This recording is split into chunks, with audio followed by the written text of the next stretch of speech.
আমি আপনাদের সম্মুখে পবিত্র কোরআনে কারীমের সূরাতুন নিসার 41 নম্বর আয়াত 60 নম্বর আয়াতখানা আমি তেলাওয়াত করেছি। আমার তেলাওয়াতকৃত আয়াতের মধ্যে আল্লাহ পাক রব্বুল আলামিন মুমিন এবং মুসলমানদের পরিচয় তুলে ধরেছেন। সেই সঙ্গে ঈমানের জন্য অত্যন্ত গুরুত্বপূর্ণ অপরিহার্য একটা বৈশিষ্ট্যের কথাও আল্লাহ উল্লেখ করেছেন। আমি আপনাদের সম্মুখে কোরআনে কারীমের এই আয়াতকে সামনে রেখে আমাদের করণীয় এবং বর্জনীয় কিছু বিষয় আলোকপাত করার চেষ্টা করব। আপনারা যারা বিভিন্নভাবে আমার আলোচনা শুনেছেন বা শুনে থাকেন, আমার আলোচনার সাথে আপনাদের যাদের পরিচয় আছে, আপনারা জানেন যে আমি সাধারণত একটা বিষয়ে আমার আলোচনার মধ্যে ফোকাস করে থাকি বেশি, এবং আমার আলোচনায় ঘুরে ফিরে সেই বিষয়টা আসে। সেটা হলো রাষ্ট্র এবং রাজনীতির সাথে সংশ্লিষ্ট ইসলামের বিধানগুলো।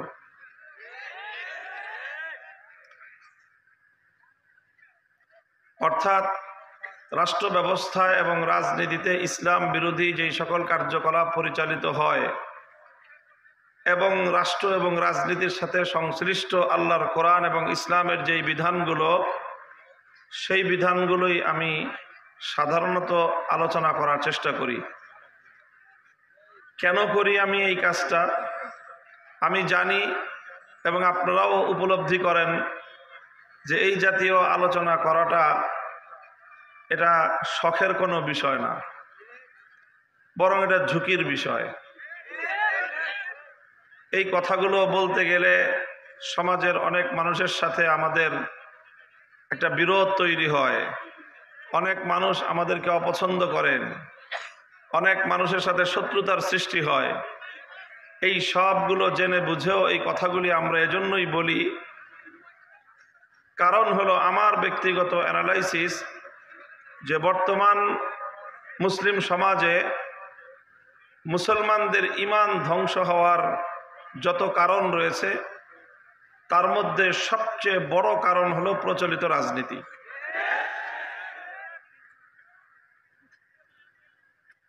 যত অন্যায় এবং খারাপ কাজের যতগুলো সেক্টর বাংলাদেশে বা মুসলিম সমাজের মধ্যে আছে, যেরকম ধরেন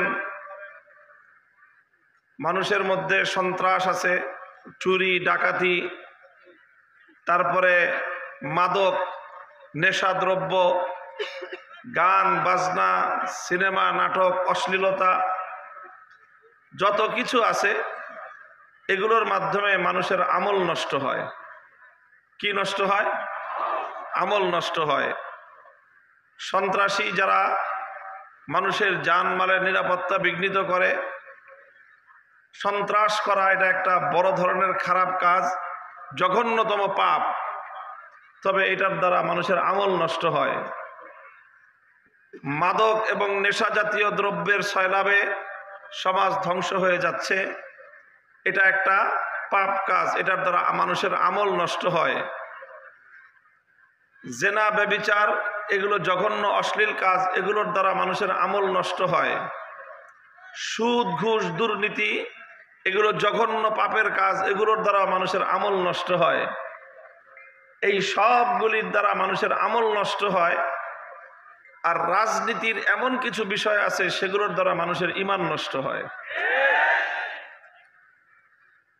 সারা দুনিয়ার সমস্ত মানুষের আমল নষ্ট হলে যত ক্ষতি, একজন মানুষের ঈমান নষ্ট হলে তার চেয়ে বেশি ক্ষতি। এই জন্য মানুষের ঈমান যদি রক্ষা করা যায়, তারপরে সেটা আমলের বিষয়। ঈমান হলো আমলের বুনিয়াদ। যদি কারো ঈমান না থাকে, হাজার আমলের কানাকড়ি পরিমাণ কোনো মূল্য নেই। ঈমান ছাড়া সারা জিন্দেগি হজ করলে এক হজেরও কোনো এক পয়সার দাম নাই। ঈমান ছাড়া লক্ষ রাকাত নামাজ পড়লেও এক রাকাত নামাজের কোনো সওয়াব নাই। ঈমান ছাড়া সারা জিন্দেগি রোজা রাখলেও সেই রোজার কোনো ভ্যালু নাই। ইমান ছাড়া সারা দুনিয়া দান সৎকা করে দিল, সেই দান সৎকা আল্লাহর নিকট 1 পয়সার সওয়াব আনবে না। এই জন্য মুহতারাম হাজিরিন, আমাদের প্রথম দায়িত্ব এবং কর্তব্য হলো নিজেদের ইমানকে খাঁটি করা। হাদিসের মধ্যে আল্লাহ রাসূল সাল্লাল্লাহু আলাইহি ওয়াসাল্লামের বর্ণনা প্রসিদ্ধ রয়েছে, আখলিস দীনাকা ইয়াকফিকাল আমালুল কলিল, আখলিস দীনাকা ইয়াকফিকাল আমালুল কলিল। আমাদের নুরানি মক্তবে ছাত্ররা এই হাদিসটা পড়ে এবং মানুষকে শোনায়, তোমার ইমানকে খাঁটি করো, অল্প আমলই নাজাতের জন্য যথেষ্ট হইবে। এই জন্য ইমান খুব গুরুত্বপূর্ণ বিষয়। আর আমাদের মুসলিম সমাজে বর্তমানে ইমান ধ্বংস করার জন্য ইসলাম বিরোধী, মুসলিম বিরোধী পাশ্চাত্য শক্তি, ইহুদি এবং খ্রিস্টানরা দীর্ঘদিন পর্যন্ত তারা অ্যানালাইসিস করে এই এমন রাজনৈতিক মতবাদ মুসলমানদের মধ্যে প্রবিষ্ট করে দিয়েছে যে রাজনীতির নামে মানুষ রাজনীতি করবে, আর ভিতর দিয়ে মানুষের ইমান আকীদা ধ্বংস হয়ে মানুষ বেঈমানে পরিণত হবে। এখন সেই ইমান বিধ্বংসী রাজনীতির বিরুদ্ধে কথা বলতে গেলে একদল মানুষ আমাদের ব্যাপারে ক্ষিপ্ত হয় আর বলে যে হুজুররা ওয়াজ মাহফিলে বসে রাজনীতি করে। খুব ভালো করে বুঝবেন, ওয়াজ মাহফিলে আমরা রাজনীতি করি না, রাজনীতি করার প্রয়োজন আমাদের ওয়াজ মাহফিলের মধ্যে নাই। রাজনীতি করার জন্য আমাদের মানুষ কথা শুনবার জন্য মানুষের আগ্রহ এমনিতেই আছে। আমরা রাজনীতি মাহফিলে, ওয়াজ মাহফিলে রাজনীতি করি না, তবে রাজনীতির ওই সকল কথাগুলোর মুখোশ আমরা জাতির সামনে উন্মোচন করা নিজেদের ইমানি দায়িত্ব মনে করি।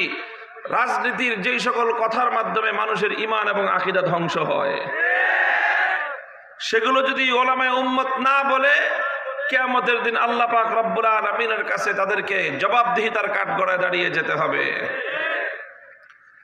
এই কথাগুলো বলতে গেলে যারা ইমান বিধ্বংসী রাজনীতি করে, যারা তাদের রাজনৈতিক মতাদর্শের মাধ্যমে মুসলমানদের ইমানকে হরণ করে, তাদের স্বার্থে আঘাত লাগে। আর যখনই তাদের স্বার্থে আঘাত লাগে তখন তারা আমাদের কণ্ঠরুদ্ধ করে দিতে চায়, তারা আমাদের কণ্ঠ স্তব্ধ করে দিতে চায়, তারা নানাভাবে আমাদের এই আওয়াজকে বন্ধ করে দিতে চায়।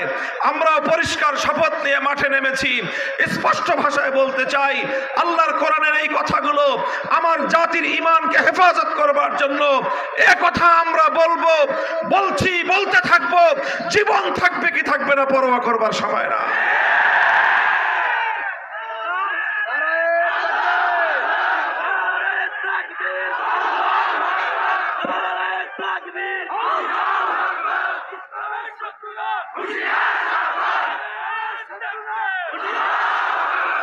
মুহতারাম হাজিরিন, আমি যে আয়াত আপনাদের সম্মুখে তেলাওয়াত করেছি, আয়াতের মধ্যে আল্লাহ পাক রব্বুল আলামিন নিজেই অত্যন্ত বিস্ময় নিয়ে আশ্চর্য হয়ে আল্লাহ প্রশ্ন রেখেছেন, আলাম তারা ইলাল্লাযীনা ইয়াজুমুনা আন্নাহুম আমানু বিমা উনজিলা ইলাইকা ওয়া মা উনজিলা মিন ক্বাবলিক ইউরিদুনা আন ইয়াতাহাকামু ইলাত তাগুতি ওয়া ক্বাদ উমিরু আন ইয়াকফুরু বিহি ওয়া ইউরিদুশ শাইতানু আন ইউদিল্লাহুম দালালাম বাঈদা।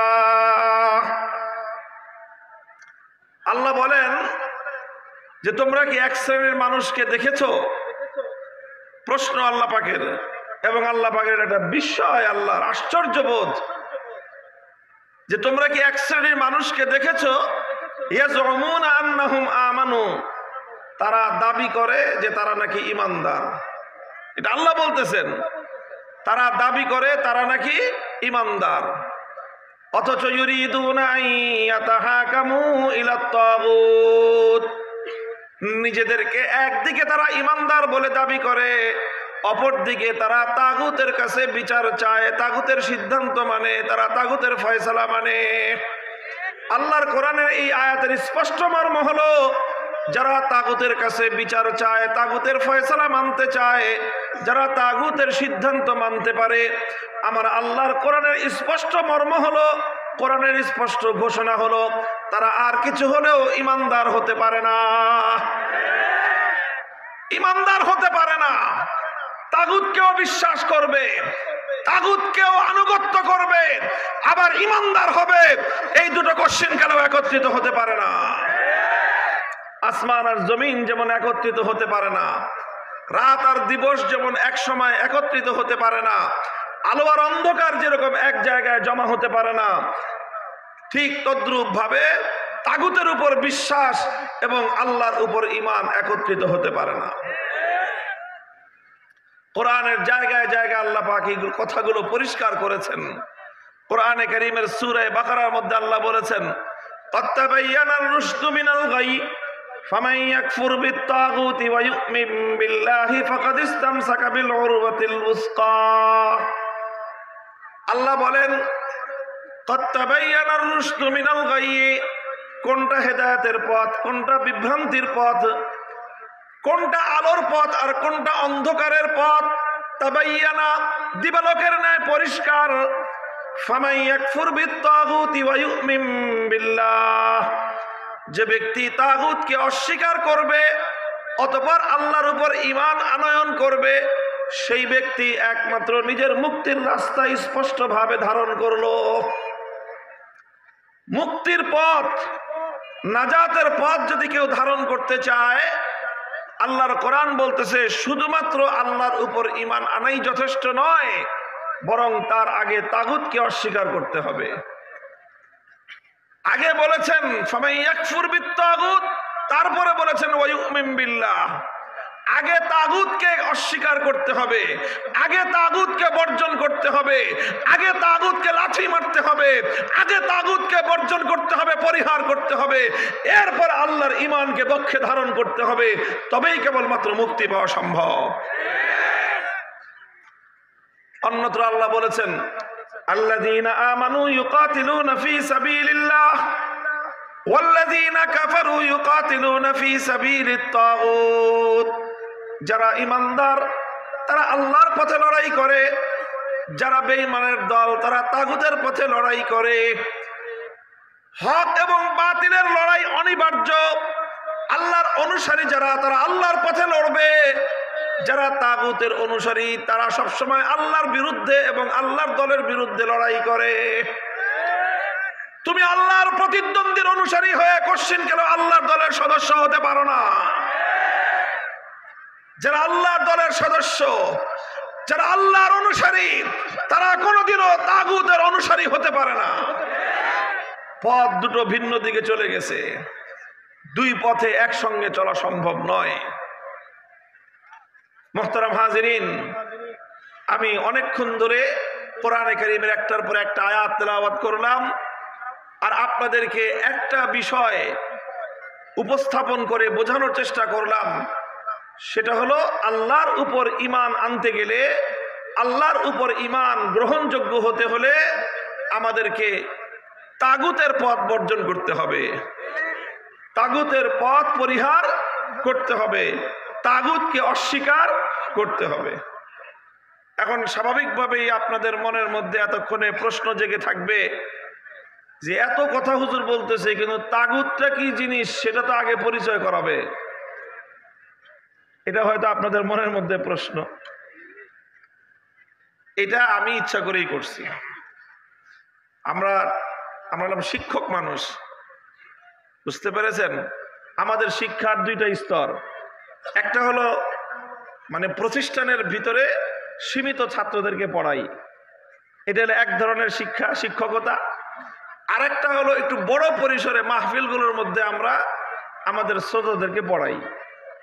আপনারা মনে করেন না যে আমি আপনাদের সবাইকে আমার ছাত্র দাবি করব, দরকার নাই। তবে আমি আপনাদেরকে দ্বীনের একটা শিক্ষা আপনাদের সামনে উপস্থাপন করতে চাই। তো আমি এতক্ষণ পর্যন্ত তাগুতের সম্পর্কে অনেকগুলো আয়াত এবং অনেকগুলো কথা আপনাদের সামনে উপস্থাপন করলাম, কিন্তু তাগুতের পরিচয় এখন আপনাদের কাছে দেই নাই, এজন্য যেন আপনাদের মন থেকেই প্রশ্নটা উত্থাপিত হয়, মনের মধ্যে প্রশ্ন জাগে যে হুজুর তাগুতটা কি? আপনাদের মনে কি প্রশ্ন তৈরি হয়েছে যে তাগুত কি জিনিস? এই প্রশ্ন যদি তৈরি হয়ে থাকে তাহলে এখন আমি জবাব দিব, তাহলে আপনার হৃদয়ঙ্গম হবে, মনের মধ্যে কথাটা ভালো করে অনুধাবন হবে ইনশাআল্লাহ। মুহতারাম হাজিরিন, কোরআনে কারীমের মধ্যে অসংখ্য জায়গায় এই তাগুত শব্দটা আল্লাহ পাক ব্যবহার করেছেন।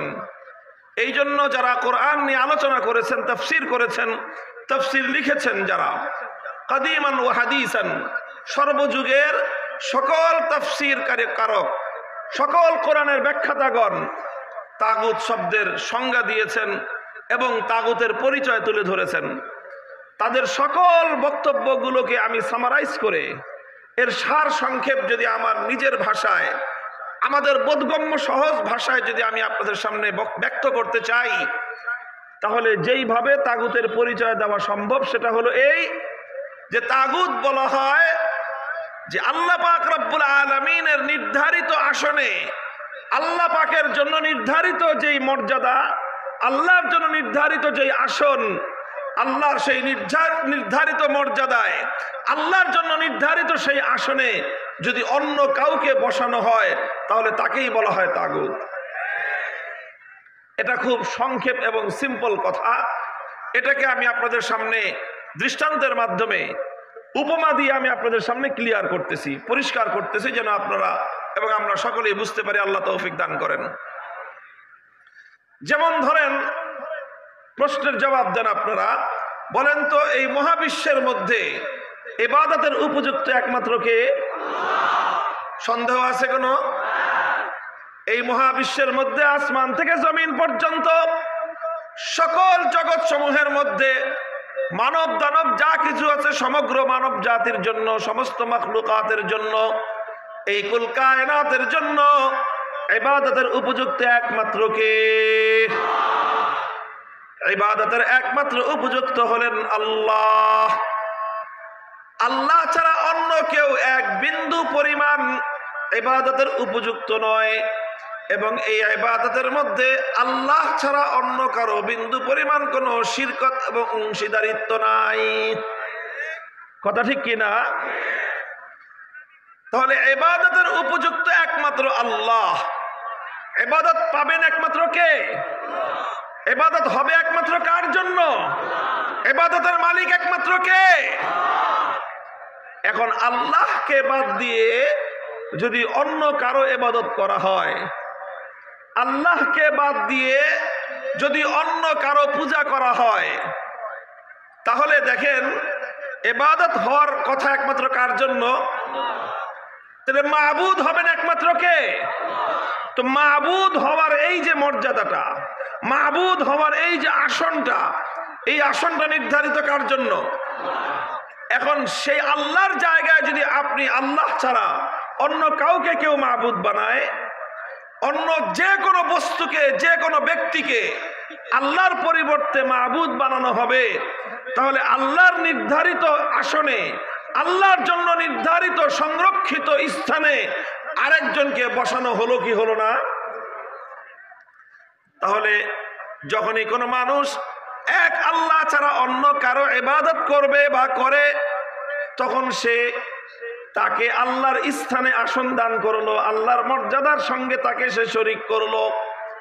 আল্লাহর জন্য নির্ধারিত যে আসন, সেই আসনে সে অন্য কাউকে বসালো। আল্লাহর জন্য নির্ধারিত যে মর্যাদা, সেই মর্যাদা সে আরেকজনকে দান করলো। আল্লাহর জন্য নির্ধারিত যে স্থান, সেই স্থানের মধ্যে সে আরেকজনকে স্থাপিত করলো।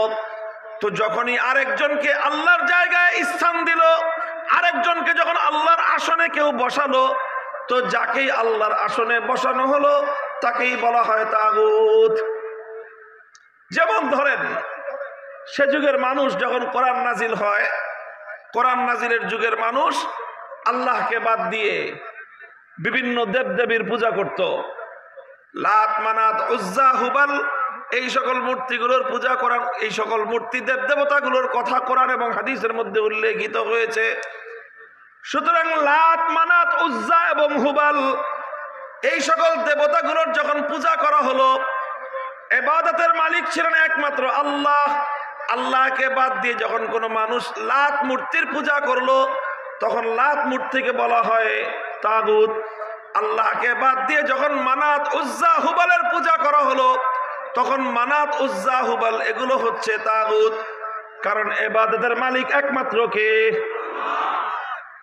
তো যেই ইবাদত একমাত্র আল্লাহর জন্য হওয়ার কথা, সেই ইবাদতটা যখনই মানুষ আল্লাহকে বাদ দিয়ে লাতের জন্য করলো, তখন লাত হয়ে গেল তাগুত।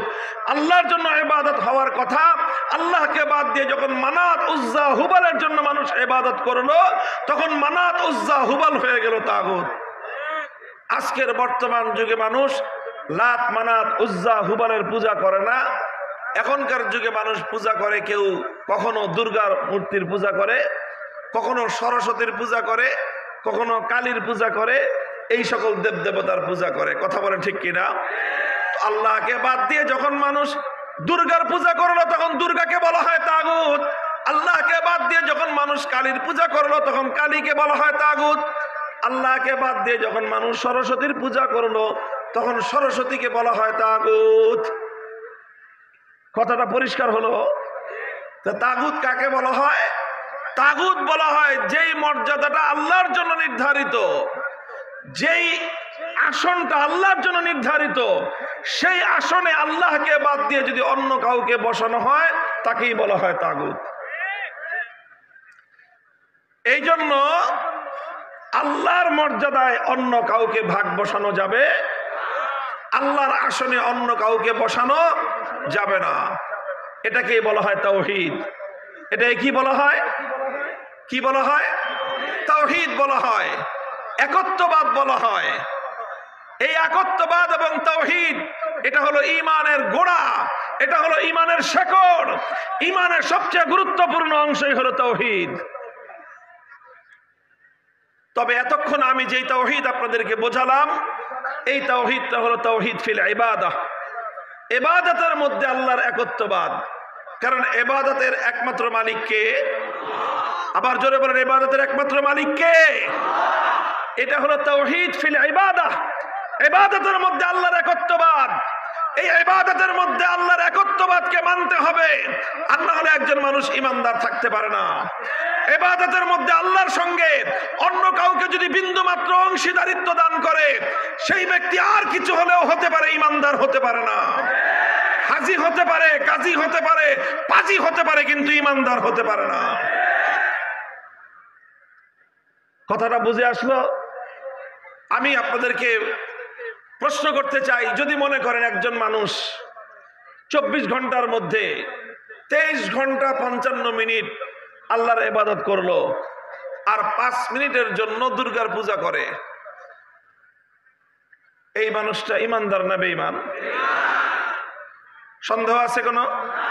কেন? সে তো 23 ঘন্টা 55 মিনিট লাগাতার এক আল্লাহর ইবাদত করলো, শুধু 5টা মিনিট, আচ্ছা 5 মিনিট না আরো কম, 1 মিনিট, 1 মিনিট না আরো কম, 5 সেকেন্ডের জন্য সে দুর্গার পূজা করে প্রতিদিন, ঈমানদার না বেঈমান?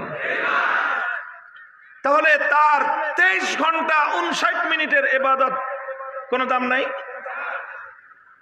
কারণ কি? দাম না থাকার কারণ হলো ইবাদত একমাত্র কার জন্য? যেটা একমাত্র আল্লাহর জন্য নির্ধারিত, সেই ইবাদত যদি কোনো গায়রুল্লাহর জন্য করা হয়, আল্লাহ ছাড়া অন্য কারোর জন্য করা হয়, তাহলে সে হলো তাগুত। যে তাগুতকে বিশ্বাস করে, যে তাগুতকে অনুসরণ করে, যে তাগুতের ইবাদত করে, সে হাজী হতে পারে, আবারও বলছি হাজী হতে পারে, গাজী হতে পারে, নামাজি হতে পারে, ঈমানদার হতে পারে না।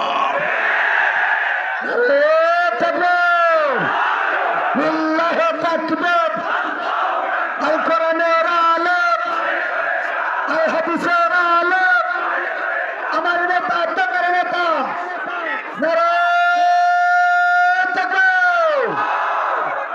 মুহতারাম হাজিরিন, এতক্ষণ পর্যন্ত আমি আবারও বলছি, আপনাদেরকে বলতেছি আমি তাওহীদের কথা, একত্ববাদের কথা। এই তাওহীদ এবং একত্ববাদ হলো ইবাদতের তাওহীদ। এটাকে বলা হয় তাওহীদ ফিল ইবাদাহ, ইবাদতের একত্ববাদ। এবার শুনেন, ইবাদতের মধ্যে যেরকম আল্লাহর একত্ববাদকে মানতে হয়, আল্লাহকে এক এবং অদ্বিতীয় মানতে হয়, ইবাদতের মালিক যেমন একমাত্র কে, ঠিক তদ্রূপ তাওহীদের আরেকটা অংশ আছে, সেটাকে বলা হয় আসমান এবং জমিনের মধ্যে, কুল কায়নাতের মধ্যে মানুষের জন্য এবং মাখলুকাতের জন্য আইন তৈরি করবার, বিধান তৈরি করবার চূড়ান্ত ক্ষমতা একমাত্র আল্লাহর। এটাকে বলা হয় তাওহীদ ফিল হাকিমিয়াহ। এটা হলো আইন তৈরি করবার তাওহীদ। ওটা ছিল ইবাদতের তাওহীদ, আর এটা হলো আইন তৈরি করবার তাওহীদ। ইবাদতের মধ্যে আমার আল্লাহ যেমন এক এবং অদ্বিতীয়, আইন এবং বিধান তৈরি করবার ক্ষেত্রে আমার আল্লাহ এক এবং অদ্বিতীয়। ইবাদতের মধ্যে আল্লাহর সঙ্গে অন্য কাউকে শরীক করলে যেরকম একজন মানুষের ঈমান থাকতে পারে না, আইন তৈরি করবার ক্ষেত্রে, বিধান তৈরি করবার ক্ষেত্রে, এই ক্ষেত্রেও যদি কেউ আল্লাহর সঙ্গে অন্য কাউকে শরীক করে তারও ঈমান থাকতে পারে না, সেও স্পষ্ট মুশরিক এবং বেঈমান। নারে তাকবীর, লিল্লাহি তাকবীর। আল কোরআনের আলো, আল হাদিসের আলো, আমার নেতা তোমার নেতা, লিল্লাহি তাকবীর। এই জন্য তাওহীদ মানতে হবে, একত্ববাদের বিশ্বাস হৃদয়ে স্থান দিতে হবে, হৃদয়ের গভীর থেকে আল্লাহর একত্ববাদকে ধারণ করতে হবে। সেই একত্ববাদ যেরকম ইবাদতের ক্ষেত্রে মানতে হবে, হাকিমিয়াতের ক্ষেত্রে মানতে হবে, বিধানের ক্ষেত্রে মানতে হবে, আইনের ক্ষেত্রে মানতে হবে। সকল জায়গায় আল্লাহ পাকের একত্ববাদ এবং তাওহীদকে মানলে একজন মানুষ ঈমানদার হতে পারে। মুহতারাম হাজিরিন, কেউ প্রশ্ন করতে পারেন যে আইন তৈরি করার একমাত্র অধিকার কার? বিধান তৈরি করবেন একমাত্র কে? এটা আল্লাহর একত্ববাদ, এটা তাওহীদ। প্রশ্ন যদি হয় তাহলে কি মানুষ কোনো আইন করতে পারবে না? প্রশ্ন। সরকার কোনো আইন করতে পারবে না? কর্তৃপক্ষ কোনো আইন করতে পারবে না? অথরিটি কোনো প্রতিষ্ঠানের তারা কোনো আইন করতে পারবে না? কোনো কমিটি তারা কোনো আইন করতে পারবে না? সরকার রাষ্ট্র কোনো আইন করতে পারবে না? আদালত এবং বিচারক কোনো আইন করতে পারবে না?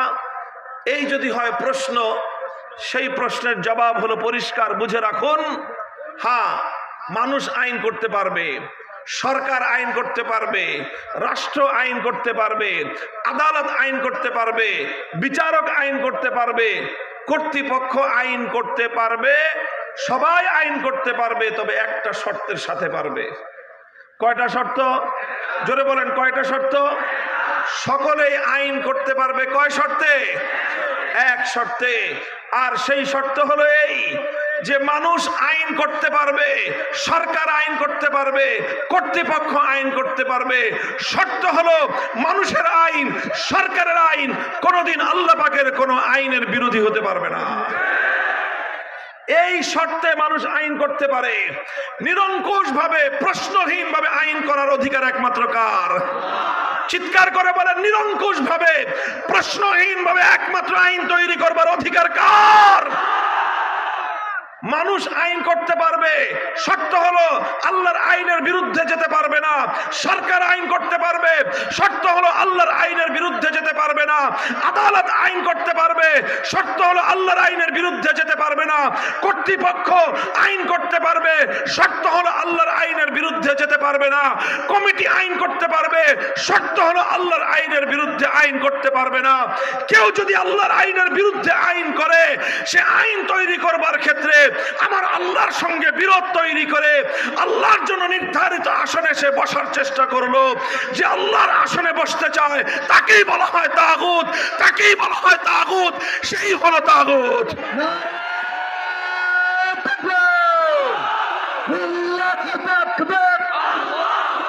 আল্লাহর আইন চান, সব লোকের শাসন চান।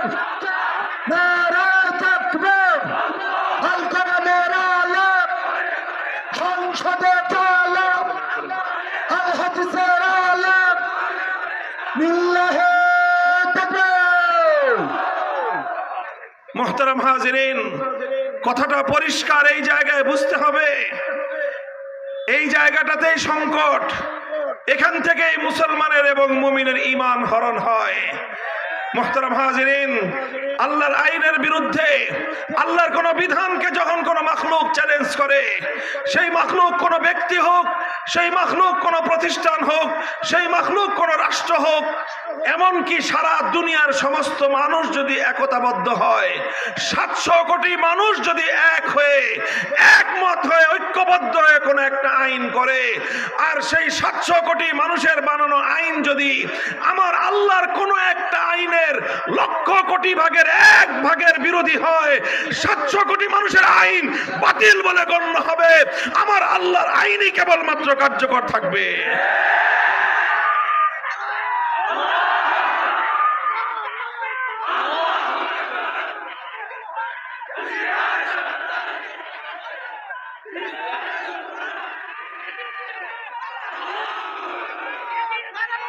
মুহতারাম হাজিরিন, কাজী আল্লাহর আইনের বিরুদ্ধে যেই আইন করবে সে আল্লাহ পাকের জন্য নির্ধারিত আসনে বসার জন্য স্বয়ং আমার আল্লাহ রাব্বুল আলামিনের সঙ্গে প্রতিদ্বন্দ্বিতায় নিয়োজিত হলো।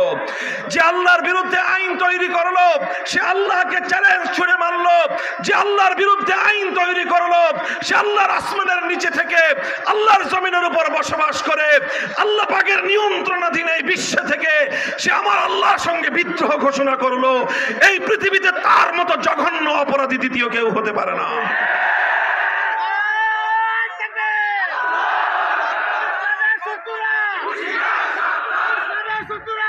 এই জন্য আমরা বলি আল্লাহর আইনের বিরুদ্ধে যেই আইন করবে, আল্লাহর বিধানের বিরুদ্ধে যেই বিধান করবে তাকেই বলা হবে তাগুত।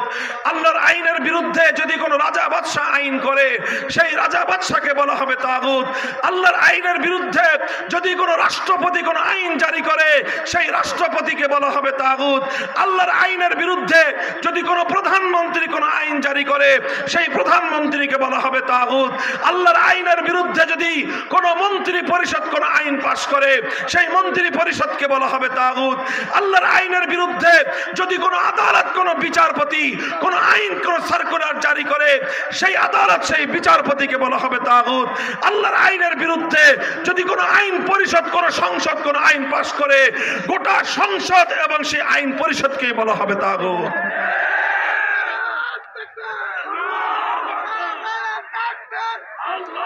মুহতারাম হাজিরিন, আমি বলেছিলাম এই জায়গাটাতে অত্যন্ত জটিল এবং স্পর্শকাতর একটা জায়গা।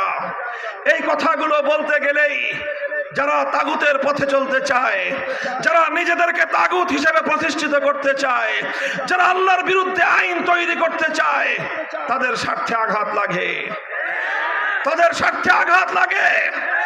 আর তখনই তারা আমাদেরকে বাধা প্রদান করতে চায়, আমাদের কথাগুলোকে স্তব্ধ করে দিতে চায়, আমাদের এই কথাগুলোকে তখন তারা রাজনীতি বলে আখ্যায়িত করতে চায়। আল্লাহর কসম খেয়ে বলি এটা রাজনীতি নয়, এটা সেই ঈমানের কথা যে কথা বিশ্বাস না করলে কোনো মুসলমানের ঈমান থাকতে পারে না। আমি এই কথাটাও পরিষ্কার করি, আমি শুরুতেই যেমন বলেছি ওয়াজ মাহফিলগুলোতে এই ধরনের কথা, যেই কথার সঙ্গে রাষ্ট্রের সম্পর্ক, রাজনীতির সম্পর্ক, এটা এজন্যই আমাদেরকে বলতে হয় কারণ এটা শুধু রাজনীতি নয়, এটা মানুষের ঈমানের প্রশ্ন। কথা বলেন ঠিক না বেঠিক? যেই কথা না জানলে একজন মানুষ ঈমান হারা হতে পারে, মানুষকে সেই কথা জানানো আমাদের জন্য ফরজে আইন।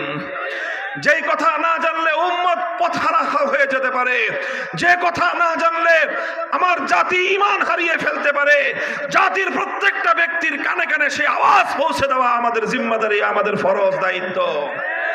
কাজে এই জন্য তাগুতের দোসর যারা, তাদের কাছে ব্যাপারটা যতই অস্বস্তিকর হোক, তাগুতের দোসরদের কাছে ব্যাপারটা যতই অস্বস্তিকর হোক, ব্যাপারটাতে তারা যতই আনইজি ফিল করুক, এই কথাগুলো বললে তাদের গায়ে যতই গাত্রদাহ হোক না কেন, আমাদেরও কিছু করার নাই। আমাদেরকে জাতির ঈমান রক্ষা করার জন্য এ কথা জাতির সামনে বলতে হবে। বলতে গেলে যদি লড়াই বাঁধে সেই লড়াইয়ের জন্য আমরা প্রস্তুত, সেই লড়াইয়ের জন্য আমরা প্রস্তুত।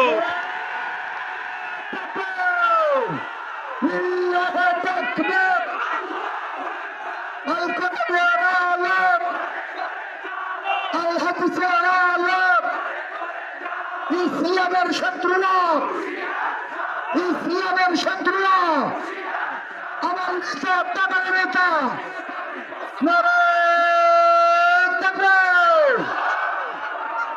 আমরা মাহফিলগুলোতে মানুষের ঈমানের কথা বলবো, মানুষের আকীদার কথা বলবো, মানুষের আমলের কথা বলবো, মানুষের আখলাক এবং চরিত্রের কথা বলবো, মানুষের ব্যবসা বাণিজ্যের, মানুষের মুআমালাত মুআশারাত নিয়ে কথা বলবো।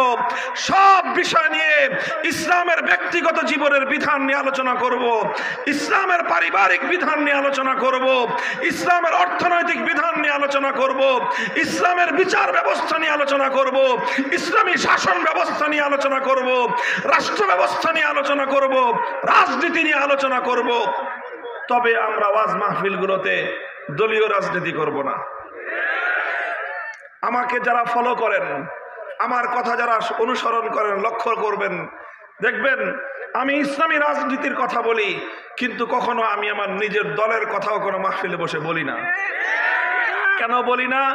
কারণ এই মাহফিলগুলোকে আমরা নির্দলীয় রাখতে চাই।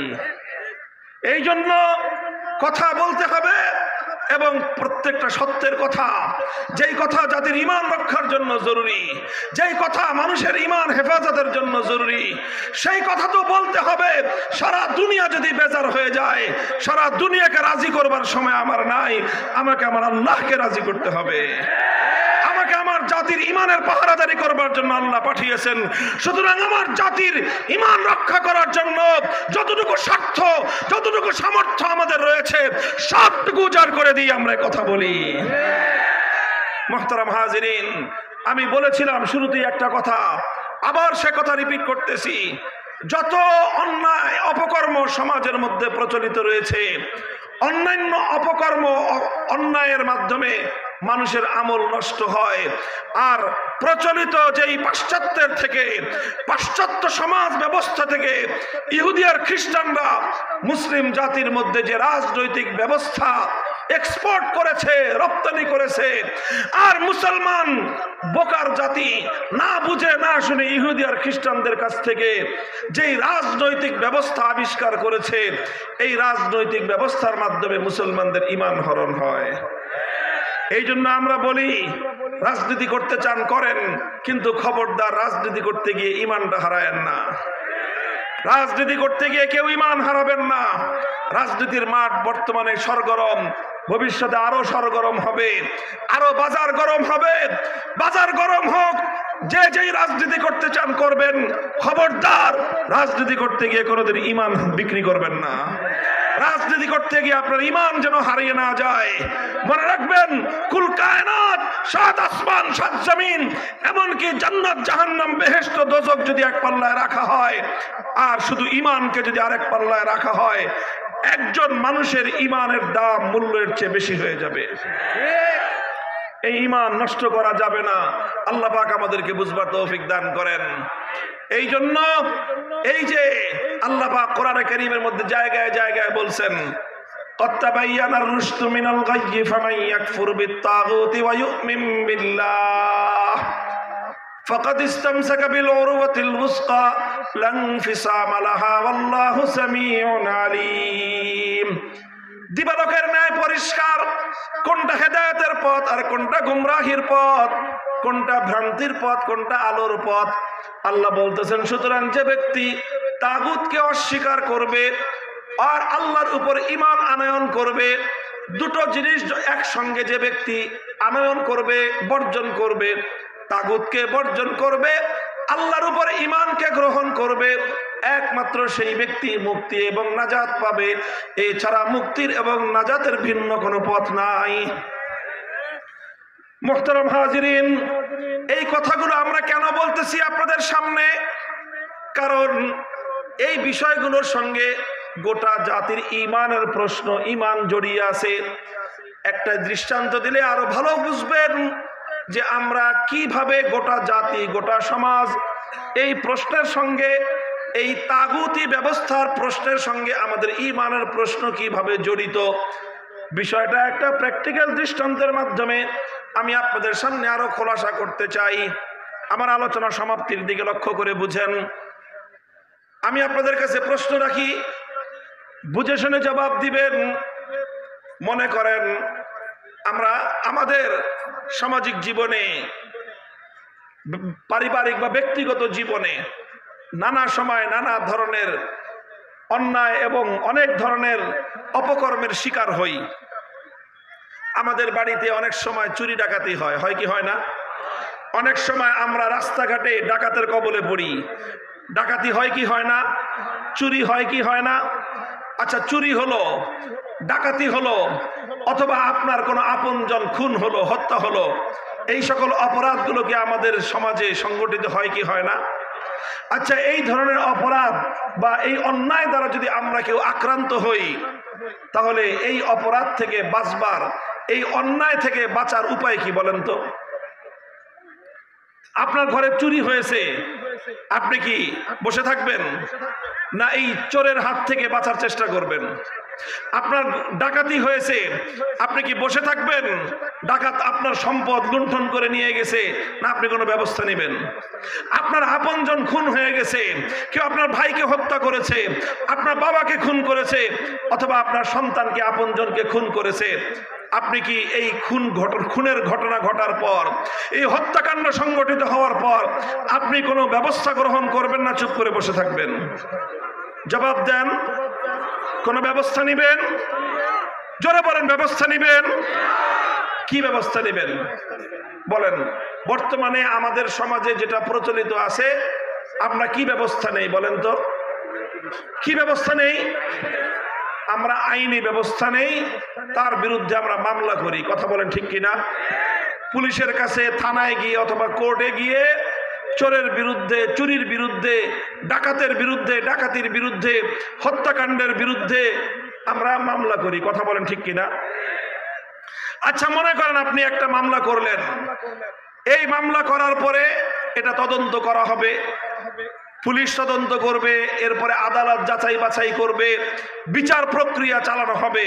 প্রচলিত বিচার ব্যবস্থায় বিচার প্রক্রিয়া চালানোর পর দীর্ঘ একটা পথ পরিক্রমার পরে যদি চোরের চুরি প্রমাণিত হয়ে যায় এবং চোর অপরাধী প্রমাণিত হয়, ডাকাত যদি ধরা পড়ে এবং ডাকাতের বিরুদ্ধে যদি তার অপরাধ প্রমাণিত হয়, খুনি যদি শনাক্ত হয় এবং তার বিরুদ্ধে খুনের অপরাধ যদি প্রমাণ হয়, তাহলে এই আদালত, আমাদের দেশের প্রচলিত আদালত বিচার করবে কি করবে না?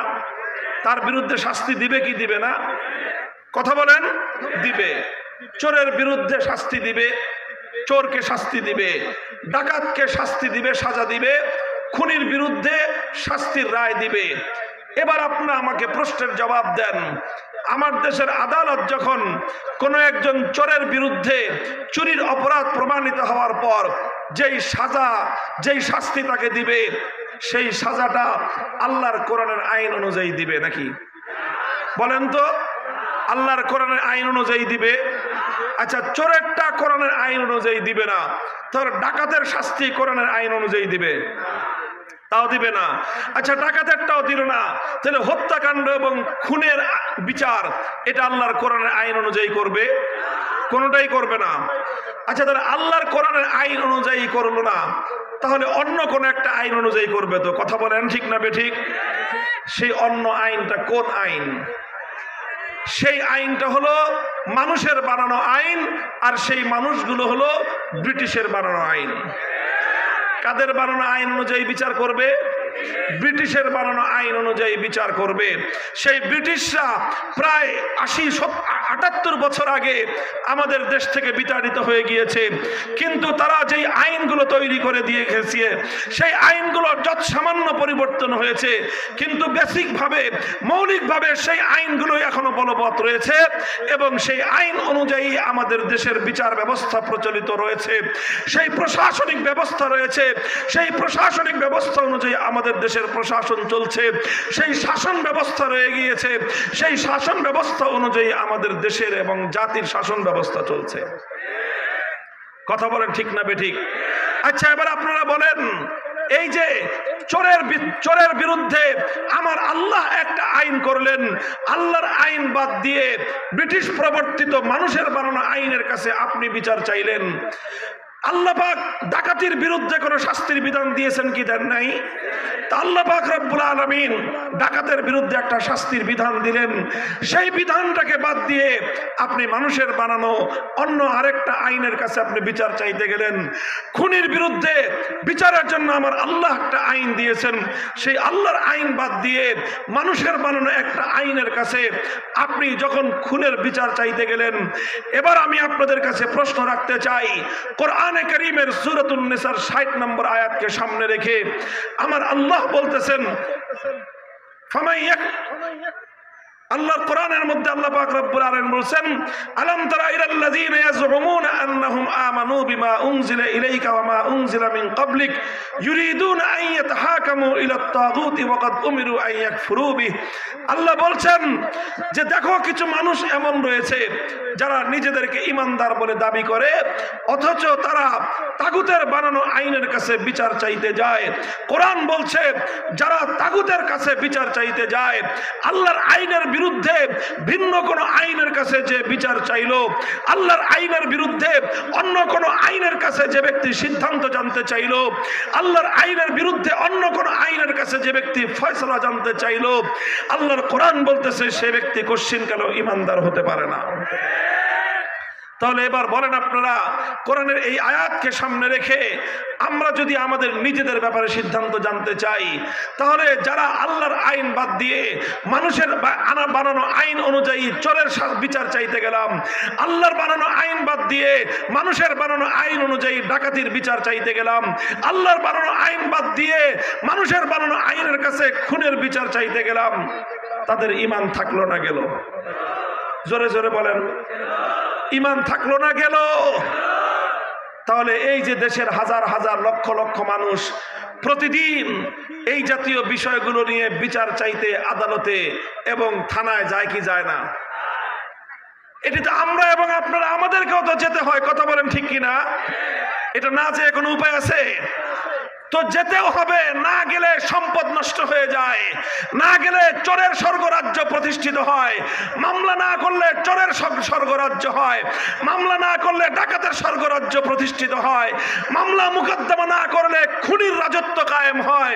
খুন থেকে বাঁচার জন্য, ডাকাতির থেকে বাঁচার জন্য, চোরের হাত থেকে বাঁচার জন্য মামলা করতে হয়, মুকদ্দমা করতে হয়, খোদাদ্রোহী আইনের কাছে, মানুষের বানানো আইনের কাছে বিচার চাইতে হয়। মানুষের বানানো আইনের কাছে বিচার না চাইলে সম্পদের নিরাপত্তা থাকে না, জানের নিরাপত্তা থাকে না। আবার আল্লাহকে বাদ দিয়ে তাগুতের বানানো আইনের কাছে বিচার চাইতে গেলে ঈমান থাকে না।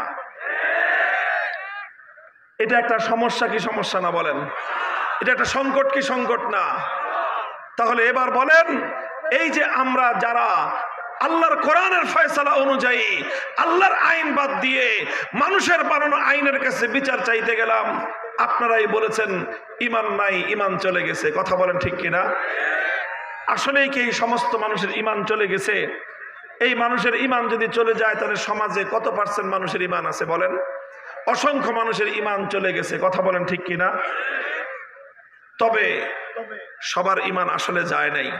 একটা কারণে এই সমস্ত মানুষের ঈমানগুলো এখনো পর্যন্ত ঝুলন্ত অবস্থায় আছে, টিকে আছে। কয়টা কারণে? কয়টা কারণে? একটা কারণে। বলবেন কি কারণ? কারণটা হলো এই যে আমরা যারা এখন আল্লাহর বানানো আইন ছাড়া মানব রচিত আইনের কাছে বিচার চাইতে যাই, আমরা আসলে স্বেচ্ছায় যাই না, খুশিতে যাই না, আমরা সানন্দে যাই না, আমরা বাধ্য হয়ে যাই। আমরা কি যাই? বাধ্য হয়ে যাই। কথা বলেন ঠিক কিনা? আমরা বাধ্য হয়ে যাই। বলবেন হুজুর কেমনে বাধ্য হলাম? বাধ্য এইভাবে হইলাম, যেহেতু যদি বিচার চাইতে না যাই, আদালত যদি না থাকে, বিচার যদি না থাকে, সমাজ বসবাসের উপযুক্ত থাকবে না। এই জন্য বাধ্য হয়ে, যেহেতু আল্লাহর আইন নাই, যেহেতু কোরআনের আইন নাই, এই জন্য আমরা বাধ্য হয়ে মানুষের বানানো, ব্রিটিশের বানানো আইনের কাছে আমরা বিচার চাইতে গেলাম। কথা বলেন ঠিক না বেঠিক? যারা বাধ্য হয়ে একান্ত অনিচ্ছা সত্ত্বেও এই সকল মামলা মোকদ্দমা করতে যায়, তাদের ঈমানটা টিকে আছে। আর যারা বাধ্য না হয়ে মনের খুশিতে অথবা আরেকজনের বিরুদ্ধে শুধুমাত্র বিদ্বেষ প্রসূত হয়ে মামলা করতে যাবে, প্রচলিত আইন অনুযায়ী যারা এভাবে মানুষের বানানো আইনের কাছে বিচার চাইতে যায়, একান্ত বাধ্য হওয়া ছাড়া কেউ বিচার চাইতে গেলে তার ঈমানটা আসলেই চলে যাবে। আল্লাহ পাক আমাদের ঈমান রক্ষা করার তৌফিক দান করেন। মুহতারাম হাজিরিন, এই কথাটাই আমি আপনাদেরকে বোঝানোর চেষ্টা করলাম এতক্ষণ পর্যন্ত। দেখেন, প্রচলিত বর্তমান এই বিচার ব্যবস্থায়, এই রাজনৈতিক ব্যবস্থায়, এই রাষ্ট্র ব্যবস্থায় আমরা আমাদের এই সমাজের প্রত্যেকটা মানুষ ঈমান নিয়ে বড় জটিল একটা অবস্থায় আছি, বড় কঠিন একটা অবস্থায় আছি। এই অবস্থা থেকে আমাদের উদ্ধার হওয়ার প্রয়োজন আছে না নাই? এই অবস্থা থেকে পরিত্রাণের প্রয়োজন আছে না নাই? আমি আপনাদেরকে আরেকটা মাসালা শোনাই। দেখেন, যদি কোনো ব্যক্তি হালাল খাদ্য না পায়, জান বাঁচানোর প্রয়োজন যদি দেখা দেয়, খাদ্য না পেয়ে এখন সে মরণাপন্ন, তার জীবন যায় যায় অবস্থা, এই অবস্থায় সে যদি হালাল খাদ্য না পায়, তখন তার জন্য হারাম খাদ্য গ্রহণ করা জায়েজ আছে, বৈধ আছে। কথা বলেন ঠিক কিনা? কোরআনে কারীমের সূরাতুল মায়েদার 6 নম্বর আয়াতে আল্লাহ পাক রব্বুল আলামিন এটা কথা বলে দিয়েছেন, ফামানিস্তুররা গায়রা বাগিন ওয়ালা আদিন ফালা ইসমা আলাইহি ইন্নাল্লাহা গফুরুর রহিম। একান্ত বাধ্য হয়ে কোনো মানুষ যদি মরা গরুর গোশত খায়, তাহলে সেই মরা গরুর গোশত খাওয়া জীবন বাঁচানোর জন্য জায়েজ। মরা গরুর গোশত খাওয়া জীবন বাঁচানোর জন্য জায়েজ। মরা কুত্তার গোশত খাওয়া জীবন বাঁচানোর জন্য জায়েজ। শুয়োরের গোশত খাওয়া মুসলমানের জন্য জীবন বাঁচানোর জন্য শুয়োরের গোশত খাওয়া কি আছে? জায়েজ আছে। এখন মনে করেন একজন মানুষ তার জীবন বাঁচানোর জন্য আর কোনো খাবার নাই, জবাই করা গরুর গোশত নাই, অন্য কোনো খাদ্য নাই, তার সামনে আছে শুধু মরা গরুর গোশত, অথবা আছে শুধু কুত্তার গোশত, অথবা আছে শুধু শুয়োরের গোশত, তাহলে সে এই গোশত খেতে পারবে জীবন রক্ষা করার জন্য। কিসের জন্য? আচ্ছা, কয়দিন খাইতে পারবে এই গোশত বলেন তো? কয়দিন? যতটুকু খেলে তার জীবনটা রক্ষা পাবে ততটুকু গোশত খাওয়া জায়েজ। এর চেয়ে এক চুল পরিমাণ বেশি হারাম খাদ্য খাওয়া তার জন্য জায়েজ হবে না। এখন মরা গরুর গোশত, কুত্তার গোশত, শুয়োরের গোশত খাওয়া তার জন্য বৈধ, আর এই জন্য কি মজা করে সে শুয়োরের গোশত আর কুত্তার গোশত খাইতে থাকবে? কোন মুসলমান এটা খাবে এইভাবে? তাহলে সে কি করবে? সে আপাতত জীবন রক্ষা করার জন্য সামান্য পরিমাণ খাবে, খেয়ে দ্রুত সে হালাল খাদ্য সন্ধান করবে। কথা বলেন ঠিক না বেঠিক? সে দ্রুত হালাল খাদ্য সন্ধান করা তার জন্য ফরজ, যেন একবার হারাম খাবার খেয়েছে দ্বিতীয়বার যেন তার হারাম খাবার খেতে না হয়, দ্বিতীয়বার যেন তার কুত্তার গোশত খেতে না হয়, কুকুরের গোশত, দ্বিতীয়বার যেন তার আর শুয়োরের গোশত খেতে না হয়, দ্বিতীয়বার যেন তার মরা গরুর গোশত খেতে না হয়। এই জন্য একবার জীবন রক্ষা করার জন্য হারাম খাদ্য খাওয়ার পর দ্বিতীয়বার যেন হারাম খাদ্য খেতে না হয়, দ্বিতীয়বার হালাল খাদ্য খেয়ে যেন জীবন রক্ষা করতে পারে, হালাল খাদ্য অন্বেষণ করা প্রত্যেকটা ব্যক্তির জন্য ফরজ। মুহতারাম হাজিরিন, আমরা কেউ কোন মুসলমান এরকম একান্ত বাধ্য হয়ে দিনের পর দিন কুত্তার গোশত খাইতে রাজি আছি? সম্মত আছি? শুয়োরের গোশত খাইতে সম্মত থাকবে? মরা গরুর গোশত খাইতে সম্মত থাকবে? থাকবে না। কেন? বাধ্য হয়ে যতটুকু খাইতে হয় খেয়েছি, এরপরে আমরা হালাল খাদ্য সন্ধান করব। কথা ঠিক না বেঠিক? এবার আমি আপনাদেরকে জিজ্ঞাসা করি, ওই যে প্রথম প্রশ্নে, যে এই যে আমরা আল্লাহর আইন বাদ দিয়ে, আল্লাহর বিধান বাদ দিয়ে, কোরআনের বিধান বাদ দিয়ে মানব রচিত বিধানের কাছে বিচার চাওয়া, এটা শুধুমাত্র হারাম নয়, এটা কুফরি কাজ। এই কুফরি কাজটা করা বৈধ হয়ে গেছে কেন? যেহেতু আমরা বাধ্য হয়ে করতেছি। কথা বলেন ঠিক না বেঠিক? কিন্তু প্রশ্ন হলো, বাধ্য হয়ে কতদিন করবেন? এটাই প্রশ্ন, বাধ্য হয়ে কতদিন করবেন? ব্রিটিশের 200 বছর পর্যন্ত ব্রিটিশরা আমাদেরকে বাধ্য করেছে আল্লাহর আইন বাদ দিয়ে ব্রিটিশের বানানো আইনের কাছে বিচার চাইতে। 190 বছর পর্যন্ত ব্রিটিশ আমলে কোরআনের আইন বাদ দিয়ে ব্রিটিশের আইনের কাছে বিচার চাইলাম। আসলো পাকিস্তান, স্বৈরাচারী শাসকরা 24 বছর বাধ্য করলো আল্লাহর আইন বাদ দিয়ে মানুষের বানানো আইনের কাছে বিচার চাইলাম।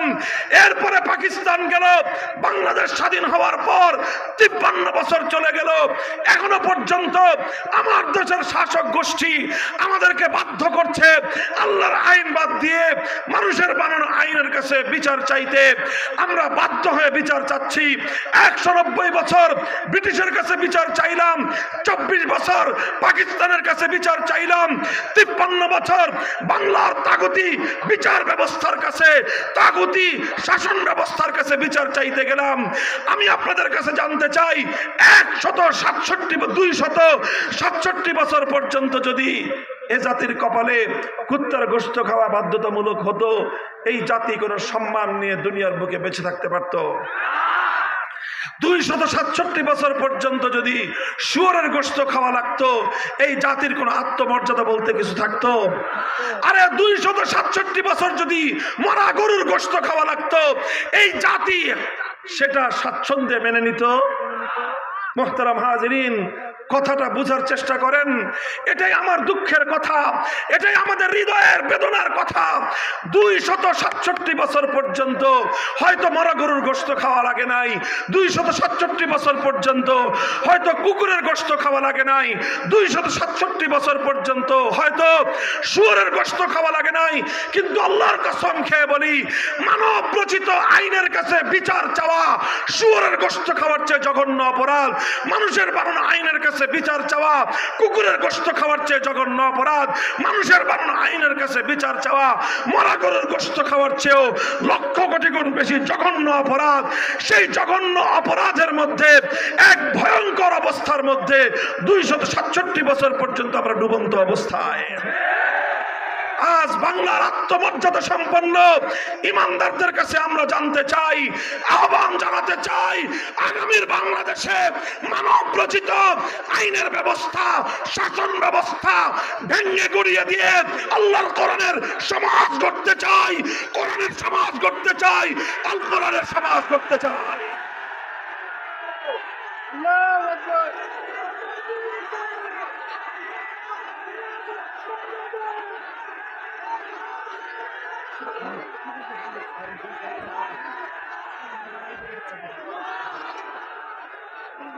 মুহতারাম হাজিরিন, দেখেন, মুসলমানরা কোনোদিন এইরকম পরিস্থিতির শিকার হয় নাই অতীতে কোনোদিন।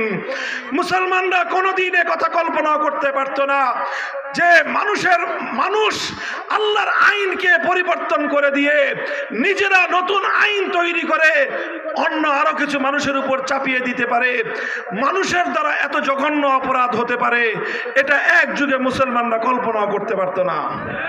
দীর্ঘ 600 বছর পর্যন্ত মুসলমানদের মধ্যে এই জাতীয় জঘন্য অপরাধ ছিল না। সর্বপ্রথম মুসলিম উম্মার মধ্যে এই জঘন্য অভিশপ্ত অন্যায়টা অন্তর্ভুক্ত করে দেয় একটা জাতি, সেই জাতির নাম হলো মঙ্গোলীয় জাতি, তাতারি সম্প্রদায়। তারা সর্বপ্রথম মুসলিম বিশ্বের উপর আগ্রাসন চালায়। 6ষ্ঠ শতাব্দীতে হাজার হাজার নয় লক্ষ লক্ষ মুসলমানদেরকে তারা শহীদ করে, হত্যা করে। মুসলমানদের খেলাফতের প্রাণকেন্দ্র বাগদাদকে ওরা ধ্বংসস্তূপে পরিণত করে দেয়। মুসলমানদের এলাকাগুলো ওরা দখল করে নিয়ে সেই এলাকায় তারা তাদের রাজত্ব কায়েম করে। রাজত্ব কায়েম করে সবচেয়ে জঘন্য যেই কাজটা সেই তাতারিরা মঙ্গোলীরা করেছিল, সেটা হলো তারা তাদের নেতা চেঙ্গিস খান, সেই চেঙ্গিস খানের বানানো একটা আইনের গ্রন্থ ছিল, একটা আইনের বই ছিল। ইতিহাসের মধ্যে যে আইনের গ্রন্থটার নাম পাওয়া যায় ইয়াসেক, সেই চেঙ্গিসের বানানো আইন দিয়ে মুসলিম জাতিকে তারা শাসন করতে আরম্ভ করে। তখন মুসলমানরা এই করুণ অবস্থার মধ্যেও এক মুহূর্তের জন্য আল্লাহর আইনের পরিবর্তে চেঙ্গিসের বানানো আইনকে মেনে নেয় নাই। লড়াই করেছে, যুদ্ধ করেছে, লক্ষ লক্ষ মুসলমান শাহাদাতের রক্ত দিয়েছে, হাজার হাজার আলেম সমাজ জীবন দিয়েছেন, রক্ত দিয়েছেন, কারাগারে প্রকোষ্ঠে অন্ধকার কারাগারে আবদ্ধ হয়েছেন। শাইখুল ইসলাম ইবনে তাইমিয়া রাহমাতুল্লাহি আলাইহি এই মঙ্গোলীয়দের বিরুদ্ধে লড়াই করতে গিয়ে, যুদ্ধ করতে গিয়ে একে একে 6 বার তার জীবনের সিংহভাগ সময় কারাগারের অন্ধকার প্রকোষ্ঠে কাটিয়েছেন। ত্যাগ দিয়েছেন, কোরবানি স্বীকার করেছেন, জুলুম সহ্য করেছেন, জীবন দিয়েছেন, রক্ত দিয়েছেন। কিন্তু আল্লাহর আইনের জায়গায় কোনো মানুষের বানানো আইনকে এক মুহূর্তের জন্য তারা মেনে নেন নাই। এই মুসলমানদের এই অকুতভয় আপোষহীন সংগ্রামের বদৌলতে আল্লাহ পাক রব্বুল আলামিন এক সময় তাতারীদেরকে পরাস্ত করে দেন। কিছু তাতারী মুসলমান হয়ে যায়, বাকি তাতারীরা পরাজিত হয়ে যায়। মুসলিম সমাজে আবার আল্লাহর আইন ফিরে আসে। এরপর থেকে আবার প্রায় 600 বছর পর্যন্ত মুসলিম সমাজের মধ্যে আবার আল্লাহর আইন চলতে থাকে। এই যে সালতানাতে ওসমানিয়া, সালতানাত ছিল ওসমানীদের হাতে, খেলাফত ছিল ওসমানীদের হাতে। এই ভারতবর্ষে রাজত্ব ছিল সেই মোগল আমলে মোগল সম্রাটদের হাতে। রাজত্ব চালিয়েছে অনেক সম্রাটরা, রাষ্ট্র চালিয়েছে অনেক সম্রাট, অনেক গোষ্ঠী, সবাই যার যার মতো রাজত্ব চালিয়েছে, কিন্তু আইন ছিল কার?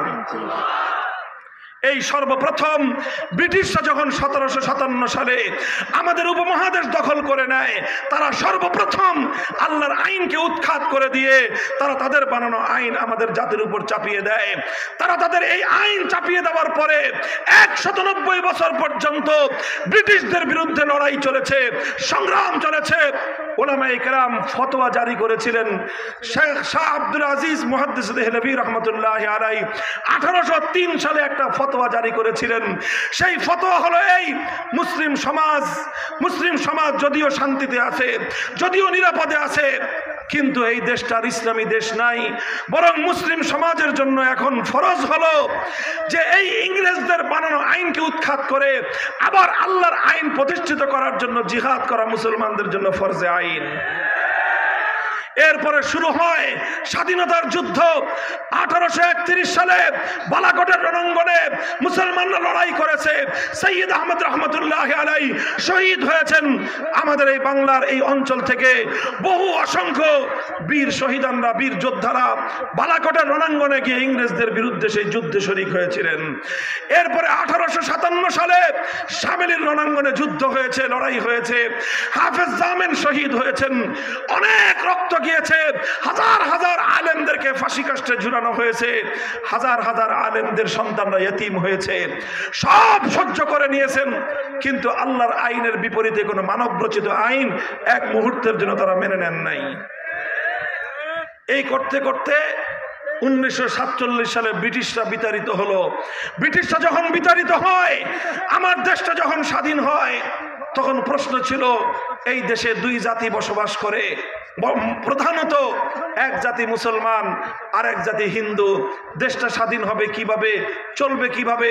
হিন্দুরা বলল আমরা দেশটাকে চালাতে চাই ধর্মনিরপেক্ষ মতবাদ অনুযায়ী। মুসলমানরা বলল আমাদের পূর্বপুরুষরা জীবন দিয়েছে ধর্মনিরপেক্ষ দেশ গঠন করার জন্য নয়। বালাকোটের রণাঙ্গনে আমাদের পূর্বপুরুষরা শহীদ হয়েছেন ধর্মনিরপেক্ষ রাষ্ট্র করার জন্য নয়। মীর নেসার আলী তিতুমির জীবন দিয়েছেন ধর্মনিরপেক্ষ রাষ্ট্র করার জন্য নয়। হাজী শরীয়তুল্লাহ রক্ত দিয়েছেন, জীবন দিয়েছেন ধর্মনিরপেক্ষ রাষ্ট্র করবার জন্য নয়। বীর শহীদানরা রক্ত দিয়েছেন, জীবন দিয়েছেন। মুসলমানদের একটাই কামনা, একটাই বাসনা, হৃদয়ের একটাই আকাঙ্ক্ষা ছিল, এমন একটা দেশ হবে, একটা মানচিত্র হবে, এমন একটা ভূখণ্ড হবে, সেই ভূখণ্ডে আর কিছু থাক বা না থাক, সে দেশে আইন চলবে কার? সে দেশে সংবিধান হবে আল কোরআনের। এমন একটা স্বপ্ন নিয়ে মুসলমানরা বলল আমরা আলাদা ভূখণ্ড চাই। অধিকাংশ মুসলমানদের দাবির প্রেক্ষিতে শেষ পর্যন্ত 1947 সালে দেশটা ভাগ হলো। হিন্দু প্রধান এলাকা হিন্দুরা শাসন করবে, মুসলিম প্রধান এলাকা মুসলমানরা শাসন করবে। এইভাবে দেশটা দুই ভাগ হয়ে গেল। এই দেশ যখন ভাগ হয়, তখন এক এলাকার মানুষ আরেক এলাকায় হিজরত করতে গিয়ে, এক এলাকার মানুষ আরেক এলাকায় ট্রান্সফার হতে গিয়ে অসংখ্য অগণিত মানুষের জীবন গিয়েছে, সম্পদ গিয়েছে। কোটি কোটি টাকার মালিক একদিনে পথের ভিখারি ফকিরে পরিণত হয়েছে। এই সব কিছু মুসলমানরা মেনে নিয়েছিল। অনেক ত্যাগ আর কোরবানি মুসলমানরা স্বীকার করেছিল, শুধু একটা স্বপ্ন নিয়ে। সেই স্বপ্ন হলো আর কিছু পাই বা না পাই, খেতে পারি বা না পারি, দারিদ্র্যের কষাঘাতে জর্জরিত হই, না খেতে পারলে পেটে পাথর বাঁধবো, কিন্তু একটা দেশ চাই যে দেশে আইন চলবে আল্লাহর, সংবিধান হবে আল কোরআনের। এই দেশ গঠন করার জন্য অনেক সম্প্রদায় রক্ত দিয়েছে। পাঞ্জাবের মুসলমানরা রক্ত দিয়েছে, বেলুচিস্তানের মুসলমানরা রক্ত দিয়েছে, সেই খাইবারের মুসলমানরা রক্ত দিয়েছে, সীমান্ত প্রদেশের মুসলমানরা রক্ত দিয়েছে। তবে সবচেয়ে বেশি ত্যাগের কোরবানি স্বীকার করেছে, ইতিহাস সাক্ষী দেয় এই বাংলার মুসলমানরা সবচেয়ে বেশি ত্যাগের কোরবানি স্বীকার করেছে। মোহতারাম হাজিরিন, আমাদের পূর্বপুরুষ, আমার বাপদাদা, আপনার বাপদাদারা ত্যাগের কোরবানি স্বীকার করে এই বাংলাদেশটাকে মুসলমানদের জন্য পশ্চিমবঙ্গ থেকে আলাদা করে পূর্ববঙ্গকে মুসলমানদের সঙ্গে একত্রিত করেছিল।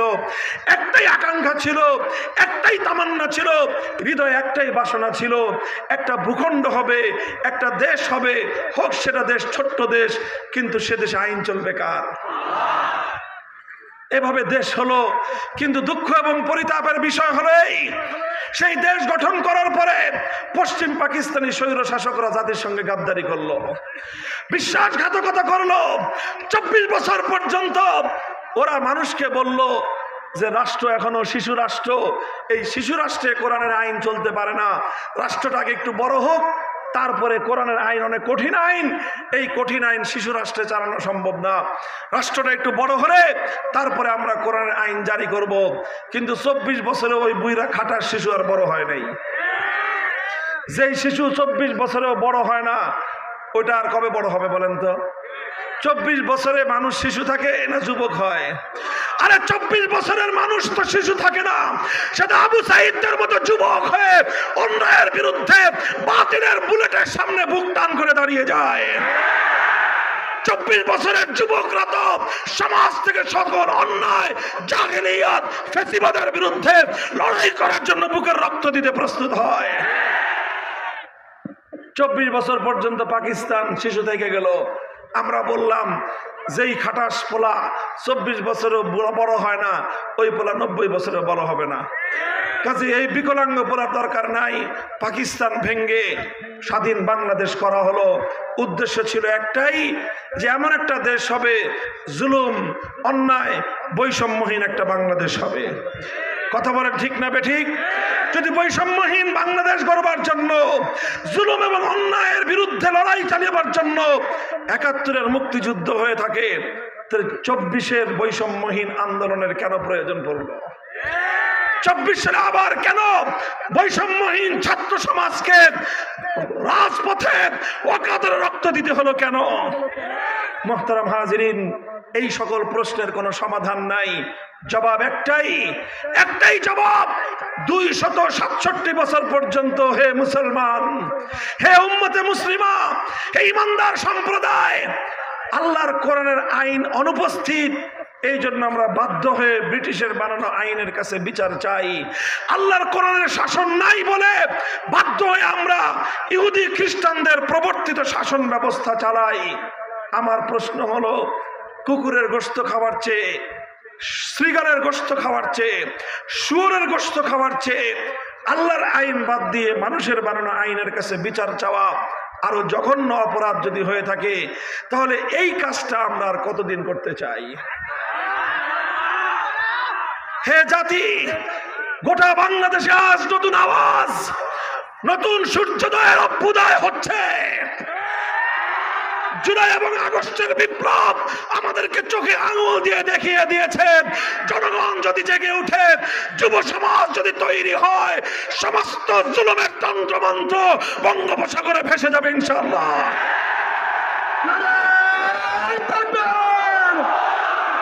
তন্ত্রমন্ত্রের দিন শেষ,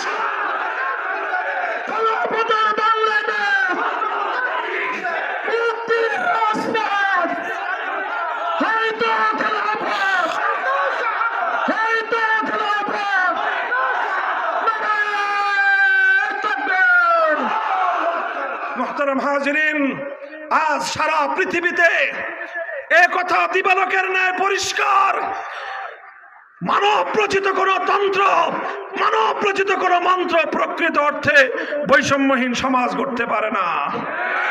চূড়ান্ত বৈষম্যহীন সমাজ গড়বার জন্য মানুষের সৃষ্টিকর্তা আল্লাহর দেওয়া আইন, আল্লাহর দেওয়া ব্যবস্থাই মানুষকে সাম্য এবং ইনসাফ উপহার দিতে পারে। আলহামদুলিল্লাহ, আগস্ট বিপ্লব আমাদেরকে চোখে আঙুল দিয়ে দেখিয়েছে, বিপ্লবের জন্য জাতি যখন প্রস্তুত হয় বড় কোনো নেতার দরকার হয় না। বিপ্লবের জন্য জাতি যখন প্রস্তুত হয় বড় কোনো রাজনৈতিক দলের প্রয়োজন হয় না। বিপ্লবের জন্য জাতি যখন প্রস্তুত হয় সামান্য যুবকদের নেতৃত্বে জাতি অভূতপূর্ব বিপ্লব আনতে পারে। কথা বলেন ঠিক না বেঠিক? মুহতারাম হাজিরিন, এই বিপ্লব যদিও ইসলামের পূর্ণাঙ্গ বিপ্লব আমরা বলি না, তবে এতটুকু আমি বলি, আগস্টে যে বিপ্লব হয়েছে সেই বিপ্লব ইসলামী বিপ্লবের পূর্বাভাস ছিল। সূর্য ওঠার আগে প্রতিদিন সুবহে সাদেকের উদয় হয়। কথা বলেন ঠিক কিনা? সূর্য উদয়ের প্রায় ঘন্টা দেড়েক আগে পূর্ব দিগন্তে সুবহে সাদেক উদিত হয়। দুনিয়ার মানুষ বুঝতে পারে আর কিছুক্ষণ পরে সূর্যের উদয় ঘটবে। ঠিক তদ্রূপ আগস্টের বিপ্লব তাকায় দেখুন, 5ই আগস্ট স্বৈরাচারী ফ্যাসিবাদী যুগের লেডি ফেরাউন যখন বাংলাদেশ ছেড়ে পালিয়ে গেছে, 1 ঘন্টার ব্যবধানে বিপ্লবী জনতা প্রমাণ করেছে টেকনাফ থেকে তেতুলিয়ায় মুসলমানদের জনপদে ভাস্কর্য নামক কোনো মূর্তি আস্ত রাখে নাই, অথচ কোনো মন্দিরের মূর্তি ভাঙে নাই। কথাটা খুব তাৎপর্যময়। কোন হিন্দুদের কোনো প্রতিমা ভাঙে নাই। হিন্দুদের বাড়ি ঘরে সংরক্ষিত, তাদের ধর্মীয় উপাসনালয়ে সংরক্ষিত, তাদের কোনো প্রতিমা, তাদের কোনো মূর্তির গায়ে ফুলের টোকাও দেয় নাই। কিন্তু মুসলমানদের জনপদে ভাস্কর্য নামক মানুষের যত মূর্তি ছিল একটাও আনাম রাখে নাই, সব ভেঙে গড়িয়ে দিয়েছে। এ থেকে বোঝা যায় আগস্ট বিপ্লবের সিমটম ছিল, আগস্ট বিপ্লবের আইকন ছিল তাওহীদের বিপ্লব, একত্ববাদের বিপ্লব, শিরককে ধ্বংস করার বিপ্লব।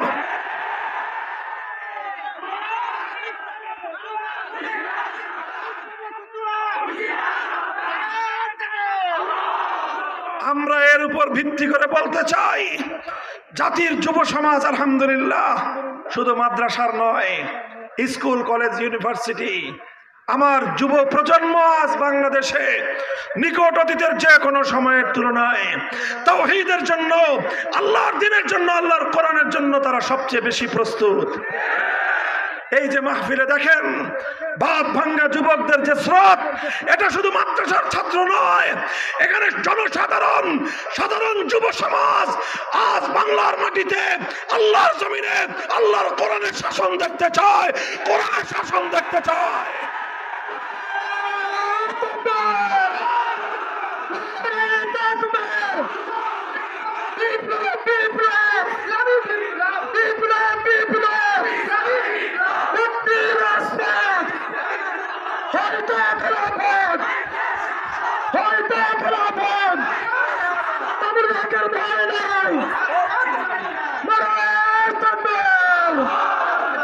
আমরা জাতির কাছে আহ্বান জানাতে চাই, অনেক রঙের বাংলাদেশ দেখেছি আমরা, এক সময় সোনার বাংলাদেশ দেখেছি, তারপরে নতুন বাংলাদেশ দেখেছি, তারপরে সবুজ বাংলাদেশ দেখেছি, এরপরে আবার ডিজিটাল বাংলাদেশও দেখেছি, সর্বশেষ যাওয়ার আগে স্মার্ট বাংলাদেশের ভেলকিও দেখা গেছেন। সামনে আমরা বাংলাদেশ দেখতে চাই, ইসলামের বাংলাদেশ, আল কোরআনের বাংলাদেশ, খেলাফতের বাংলাদেশ। সেই বাংলাদেশ গড়ার জন্য প্রস্তুত আছেন তো ইনশাআল্লাহ? কারা কারা প্রস্তুত আছেন হাত তুলে খোদার দরবারে শপথ করে বসেন। তবে মনে রাখেন, ইসলামের এই বিপ্লব শুধু স্লোগান দিয়ে হবে না। কথা বলেন ঠিক কিনা? শুধু বক্তৃতা দিয়েও হবে না। এজন্য পরিশ্রম করতে হবে, মেহনত করতে হবে, ঘাম ঝরানো মেহনত করবেন তো। মানুষের দুয়ারে দুয়ারে তাওহীদের পয়গাম নিয়ে যাবেন, মানুষকে বোঝাবেন। আর কতকাল এই তাগুতি সমাজের অভিশপ্ত সমাজ ব্যবস্থার অধীনে আমরা বসবাস করব? অভিশপ্ত এই সমাজ ব্যবস্থায়, অভিশপ্ত শাসন ব্যবস্থায়, অভিশপ্ত বিচার ব্যবস্থায় আমরা বাঁচতে চাই না। আমি বলি, আমার দেশের মানচিত্র স্বাধীন হয়েছে, পতাকা স্বাধীন হয়েছে, জাতি আজও স্বাধীন হয় নাই। আরে ভাই, যে জাতির বিচার ব্যবস্থা এখনো গোলামির বিচার ব্যবস্থা, যে জাতির শাসন ব্যবস্থা এখনো গোলামির শাসন ব্যবস্থা, যে জাতির শিক্ষা ব্যবস্থা এখনো গোলামির শিক্ষা ব্যবস্থা, সে জাতি নিজেদেরকে স্বাধীন জাতি বলে আত্মপ্রবঞ্চিত হতে পারে, সত্যবাদিতা হতে পারে না। এই জন্য শুধু মানচিত্রের স্বাধীনতা নয়, শুধু পতাকার স্বাধীনতা নয়, একটি স্বাধীন জাতি হিসেবে আমরা গড়ে উঠতে চাই। কথা বলেন ঠিক না বেঠিক? এই জন্য জাতির প্রত্যেকটা মানুষকে বোঝাতে হবে যে অভিশপ্ত তাগুতি সমাজ ব্যবস্থার অভিশাপ থেকে আমরা বের হয়ে আসতে চাই। ঘাম ঝরানো পরিশ্রম করবেন তো? শুধু পরিশ্রম দিয়ে হবে না, প্রয়োজন আল্লাহর সাহায্যের। কথা বলেন ঠিক কিনা? এই জন্য আল্লাহর সাহায্য চাইতে হলে চোখের অশ্রু নজরানা দিয়ে আল্লাহর দরবারে সেজদা লুটিয়ে পড়ে আল্লাহর কাছে সাহায্য চাইতে হবে। চাইবেন তো ইনশাল্লাহ? এভাবে মনে রাখবেন, ঘাম আর অশ্রু যখন আমি আর আপনি দেব, যেই মাটিতে মুমিনের ঘাম আর অশ্রু ঝরে সেই মাটি বিপ্লবের জন্য উর্বর হয়ে ওঠে। যখন বিপ্লবের জন্য মাটি পরিপূর্ণ উর্বর হয়ে উঠবে, তখন শুধু ঘাম আর অশ্রু দিয়ে বিপ্লব আসবে না, সেই উর্বর মাটিতে বিপ্লবের জন্য প্রয়োজন হবে শাহাদাতের রক্তের। সেই শাহাদাতের রক্ত দেওয়ার জন্য 2000 নয়, প্রয়োজনে 2 লক্ষ যুবক প্রস্তুত হয়ে মাথায় কাফনের কাপড় বেঁধে শহীদ ঈদগাহে কারা কারা প্রস্তুত, কারা কারা যেতে প্রস্তুত?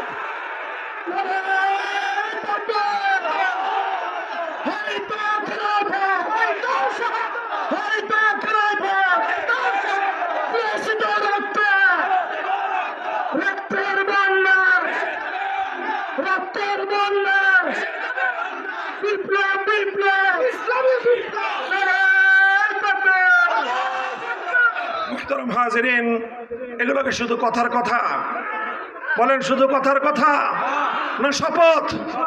বলেন শপথ, অঙ্গীকার কার সাথে? যারা বলেন কার সাথে?